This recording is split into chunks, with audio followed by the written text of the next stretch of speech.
I am on to my Geminis. Sorry, I got the fan going, I got the heater going because I can't figure it out. My poor body is like, what's temperature regulation?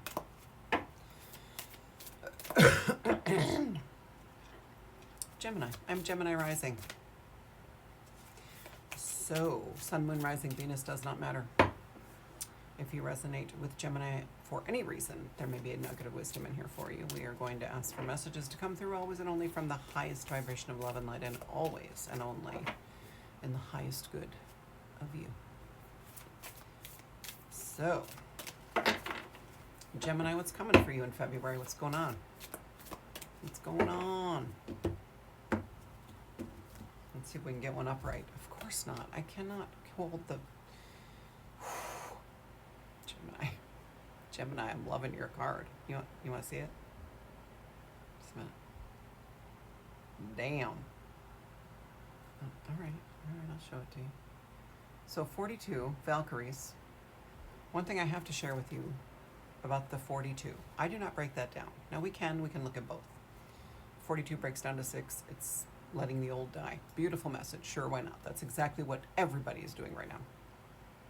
But 42 all by itself is, if you know anything about computer code and or Hitchhiker's Guide to the Galaxy, you know that 42 in computer code, kind of sorta, is a whatever you want it to be code number. And then in Hitchhiker's Guide to the Galaxy, they make it literally the answer of the meaning of life, whatever you want it to be. So it's there is no one answer. And so February, you are really going to start to pin down, maybe think in a more concrete way of what you want your life to look like. It's time to start calling that in. So you're going to be in a much more receiving mode to be able to see that. Not just what you have thought your whole life that you wanted, based on your trauma of lack of self-worth and doubt and all this crap, right? That has blocked you from receiving what you really deserve. Not that limiting stuff, but what the universe has prepared for you. It's more than you could ever imagine. So you're going to be putting yourself in a more receiving mode for that. So you can start to see it and go, okay, I used to want a promotion within my job. And this is just an example. I'm not saying this is true for everybody. But you may be thinking, well, I used to just want the next step in my current job, the promotion. Maybe I want to change jobs completely to something that feeds my soul, to something that I don't feel like I need a vacation from. Okay? That's the difference. Okay? And of course, baby steps is great, but sometimes the universe asks you to take that leap, right? That quantum leap. And if you don't take it, they throw you over the cliff. And then you have to deal with the consequences of picking yourself back up from that experience. You still are going to get to where you need to go, but it hurts more, right? I don't recommend it. I've been thrown off the cliff three times. I'm not superstitious. So let's look at this beautiful card. And then the Valkyries, female warriors. I mean, come on. In this Viking deck, I'm using this Viking deck on purpose because 2024 is coming through as a very masculine year. It's the year of the men. It's the year of the divine masculine really, truly stepping into their power and getting the deep healing done, getting down into the basement, finally digging out those old playboys. Enough. Time to put those on the fucking fire pile and burn them. Now that's old shit. That's old energy. That's your grandpa's energy. Come on. Enough. So this old stuff, the men are really, and men meaning beings who are primarily masculine energy. So if you're primarily feminine, then your inner masculine is also going to be doing this work. Yay! Gemini, you got to let that masculine out of the cage, because a lot of you have caged that masculine because you're so afraid of it getting out of control. It's better to be a warrior in the garden than a gardener in a war. When I heard that, I've heard it before, but when I heard it recently, and it was out of Joe Rogan's mouth, happened to be, whatever you feel about him, I love that phrase.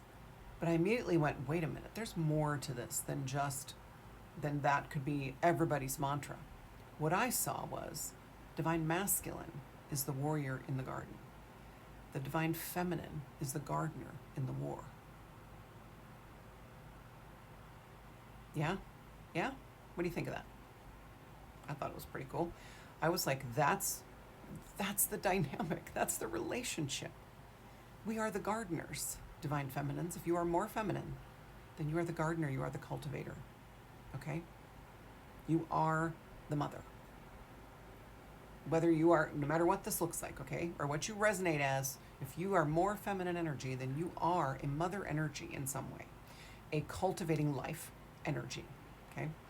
And so your masculine, though, is been suppressed. For a lot of you, not everybody, you'll know. You'll know. If this hits, you'll know. Time to let him out of the cage. So that inner masculine, too, teach him how to be the warrior in the garden. He should be a beast that knows how to be tamed, okay? So for men, you know, or for humans who are more masculine, they should always have that beast within, but know how to tame it. Okay? That's my take. So that's what's coming through. And then you get this beautiful feminine warrior, right? So I feel like that's what this is. It's like, this is not just a feminine warrior. This is the balance between the two. This is the warrior in the garden and the gardener in the war. And it's the two together creating this safe space for creation. So Gemini, and it makes sense too that it's the two, right? Gemini for you guys, right? The twins. The feminine and the masculine, for a lot of you, have been at war for most of your lives. Like the inner, and then we, right? Law of attraction, and as within, so without. Whatever's going on in here, we create out there. So if your inner masculine and inner feminine have hated each other, then just try to imagine what that's going to create in the real world for you relationship-wise, okay? Not necessarily romantic, I'm talking about all relationships, okay? So if you're primarily feminine, somebody's primarily masculine, you may have some trauma around that, right? That this whole year of 2024 is going to really start to bring that up. And so I do feel like February, you're going to start to feel that. Awareness is everything, you guys, okay? I don't want you to be afraid that this is going to be a crappy year. It's really not. It's really not, you guys. We have just got to get this big work done so we can get to the other side. I, for one, am looking forward to the party. There's an after party, and it's not, we're all dead. There's an after party once we kick all this big stuff to the curb, right? We're always going to have the work. We're always going to be healing the trauma, but there's big shit that's going on. And so Gemini, you're really going to be seeing that coming to the surface in February. You're going to be presented with opportunities to find that balance for you within. And again, it's not going to be 50-50. It's whatever your balance is. Look up your chart. If you generate your chart, if you know anything about your astrological charts, it'll tell you based on your chart what your ratio should be. And if it doesn't resonate, maybe look up in the sidereal, in the 13 system, should tell you as well.